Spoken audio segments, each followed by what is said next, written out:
Il racconto del processo di cambiamento del paesaggio e degli stili di vita del Montanaro avvenuto drasticamente nel secolo scorso. Il Cadore celebra il suo pittore Masi Simonetti, profeta delle Dolomiti da 10 anni, insignite del sigillo di patrimonio dell'umanità. È un omaggio dovuto della magnifica comunità a un pittore importante del Novecento cadorino e naturalmente come sindaco di Zoppè non posso che esserne orgoglioso. Montagne e montanari non solo nelle opere ma anche nei pensieri di Masi Simonetti, di cui quest'anno ricorre il 50° della scomparsa.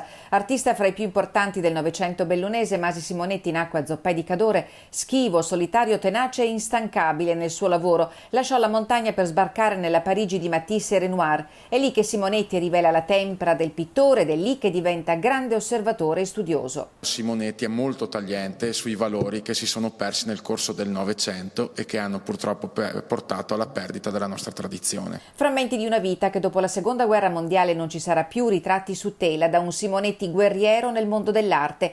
Lascia in eredità un monito sui rischi dell'amministrare la montagna e nei suoi quadri ne tratteggia la mutazione antropologica, come la sua Zoppè, gemma incastonata in fondo al Pelmo. Dal 3 agosto al 15 settembre, fra Zoppè e Pieve di Cadore, la mostra diffusa racconterà la storia della montagna in 68 opere provenienti da collezioni di musei, comuni e privati. Cultura e natura sono le due carte che questa provincia può giocare.